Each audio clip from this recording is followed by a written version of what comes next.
안녕하세요. 화탁집 명리심리TV의 발음이 좀 그렇네요. 네, 앞으로는 명심TV 이렇게 줄일까도 생각 중입니다. 네, 이름을 바꿨습니다. 제가 사주라는 말이 너무 명리를 좀 약간 축소해서 담는 말 같아서요. 사실 별로 좋아하지는 않아서 언젠가는 내가 화탁지라는 이름은 안 바뀌지만 음, 이름은 조금씩은 바꿔야 되겠다 생각하다가 이번 기회에 제가 하고 싶은 본격적인 컨텐츠를 조금 섞기 위해서 명리심리, 명리도 하지만 그거를 이제 제가 좋아하는 심리, 철학, 영화 이런 것과 같이 녹여서 조금 더 명리를 잘 모르시더라도 일상생활에서 명리가 이렇게 많은 사람들에게 영향을 미치고 있구나 라는 거를 좀 재미있게 풀어드리고자 일단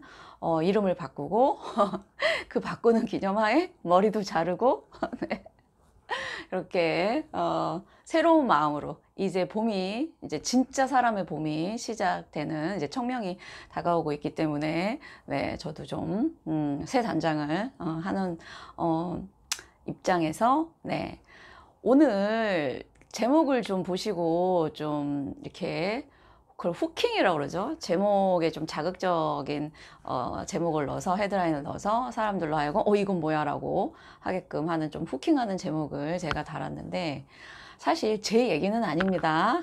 여기까지 보시고 에이 아니야 하고 나가셔도 괜찮습니다. 네. 제가 영화를 많이 좋아해요. 그리고 자아찾기라는 인문학 공부 시작하면서 영화를 통해서도 제 스스로를 많이 돌아보게 되는 계기가 됐어요. 영화는 종합예술이잖아요. 그 안에 철학, 심리, 뭐 다 있습니다. 그래서 이제 영화를 보다 보면 제가 영화 속에서 저랑 닮은 주인공들 또는 저의 뭐 모든 면이 담지는 않지만 저의 일면을 갖고 있는 주인공들에게 제가 되게 많이 감정이입을 하더라고요. 그러면서 울기도 하고, 그러면서 위로도 받고, 이런 측면이 있었는데, 오늘 소개해드릴 이 영화는 제가 뭐 이 영화의 주인공처럼 천재다 이런 얘기는 아닌데, 내가 남들과 조금 달라서 느끼는 그 소외감을 이 영화를 보다 보면 이 사람의 천재성에 대해서도 놀랍지만 이 사람의 인생이 한 인간으로서 보기에는 너무 안타까워요, 사실은. 그리고 이 영화는요, 앨런 튜링이라고 지금의 컴퓨터를 있게 한 사람입니다. 2차 세계대전에 독일의 나치의 암호를 풀어서 전쟁을 2년 정도 당기게 한 장본인이지만 역사 속에서는 묻혀 있을 수밖에 없었던 비운의 남자의 이야기를 다룬 거예요. 너무나 천재였기 때문에 일반 사람들과의 어떤 소통의 문제도 있었고, 그리고 동성애자였거든요. 그래서 그때 당시 영국에서는 동성애자가 불법, 좀 웃기죠. 그러니까 서구 사회도 지금의 인식을 지금 되게 자유로운 그런 문화처럼 보이지만 저런 인식을 갖기가 얼마 안 됐어요. 사실은 여성 차별이나 그 다음에 소수의 사람들에 대한 차별 이게 되게 이렇게 개선된 사실은 지금도 곳곳에 많이 숨어 있습니다. 다 아시잖아. 인종차별, 남녀차별, 네, 성소수자들의 차별. 근데 앨런 튜링 같은 경우에는 사실은 너무나 앞선, 그러니까 천재적인 두뇌 때문에 일반 사람들이 느끼는 어떤 정서적인 교감이 힘들었고, 또 성소수자였고, 이런 것 때문에 본인의 인생이 사실은 절대 평범하지 못했죠. 하지만 이 사람의 자기의 인생에서 정말 인류를 구했다 할 정도로 이 사람 때문에 2차 세계대전이 2년 정도 일찍 끝났으니까요. 근데 제가 정작 얘기하고 싶은 거는 이 자살을 시도한 게 이 사람이 아니고, 네. 이 영화를 통해서도 내가 남들과 다르다라는 게 살면서 본인의 족쇄고 본인을 힘들게 하는 그런 요소가 될 수 있지만 그 남다른 점 때문에 이 사람은 인류사에 큰 업적을 남긴 거죠.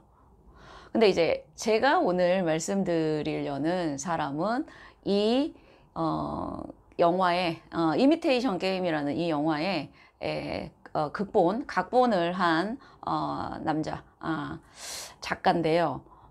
이 사람이 16살 때 자살을 시도한 적이 있었고 평생 우울증에 시달렸었고 남들과 다르다는 점 때문에 되게 많은 힘든 시간을 겪다가 이 영화로 아카데미 각본상을 받아요. 그때 한 소감이 너무 가슴 울컥해요. 정확하게 기억은 안 나지만 내가 남들과 달랐기 때문에 나는 남들이 못하는 일을 해냈다. 그러니 여러분들도 남들과 같아지려고 하지 말고 그냥 지금 있는 그대로 자신의 모습을 지키면서 살아라. 이런 뉘앙스였어요.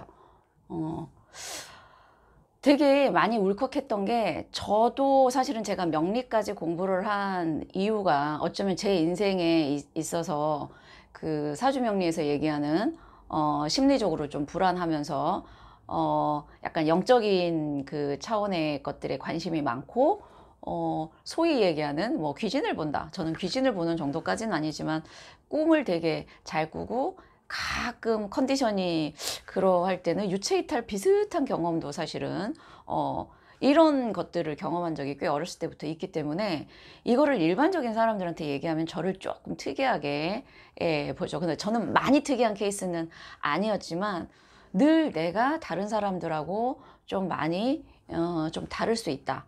저희 가족 구성원들만 봐도요. 제가 명리를 공부하고 나서 우리 가족들의 사주를 다 보니까 저처럼 귀문관사라고 원진살이 있는 사람이 없더라고요.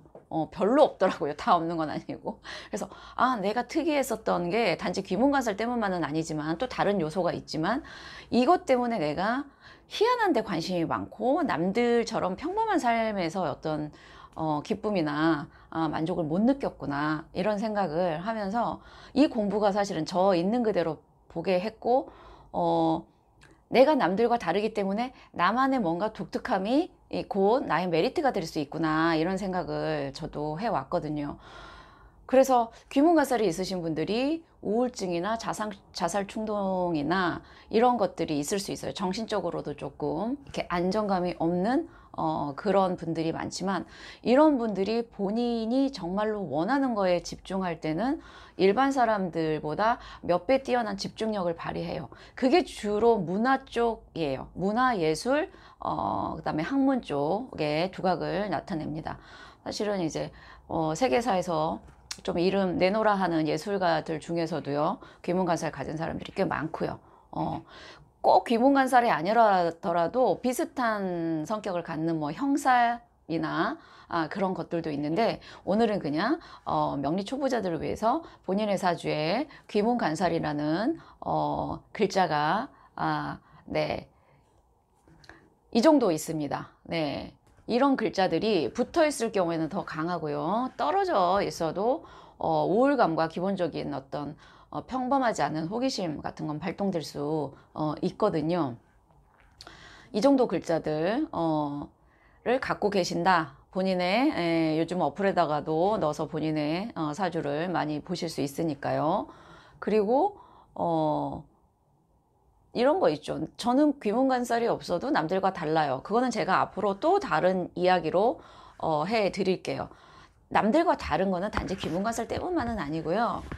몇 가지의 것들이 있는데 오늘은 그 자살 충동이 일어나는 그거를 이제 귀문하고 연결시킨 거죠. 그리고 남들하고 많이 다른 예술성과 집중력으로 쓸 수 있는 살 중에 귀문관살이라는 게 있다라는 걸 말씀드려요.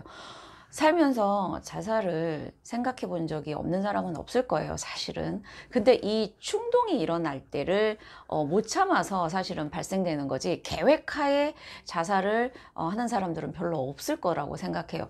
늘 우울감과 이런 불안감이 있다가 그게 시기적으로, 그러니까 본인 사주에도 있고 대운에서도 오고 시기적으로 딱 맞물리며 그때 어떤 충동이 일어서 그런 시도를 하게 되는 경우가 많다고 생각하거든요. 그래서 그런 것과 관련돼서 귀문관살이 있다라는 거를 말씀드리고, 혹시 저는 명리 잘 모르겠는데 한번 찾아봐야겠어요 해서 본인의 사주를 보시고 이런 글자들이 있다 하시는 분들은요, 네, 나에게 이런 기운이 있기 때문에 내가 조금 우울감과 이런 게 있구나 라고 본인을 조금 받아들이는, 그러니 나에게 있는 에너지를 내가 어떻게 쓸 것인가가 나에게는 정말 큰 중요한 문제겠구나 생각하시고요. 혹시 이 영화를 안 보셨다면 이미테이션 게임 한번 보시길 권해드리고, 그 극작가가 한 얘기, 굳이 다른 사람이랑 똑같이 되려고 하지 말고 지금 있는 그대로 자신을 지켜라, 아니면 유지해라, 그대로 살아라 라는 말에 힘을 얻으시고요. 이왕이면 귀문관사를 조금 긍정적으로 쓰실 수 있는 그런 기회를 좀 찾아보셨으면 하는 마음에서 이 방송을 올려 드리는 거니까요. 네.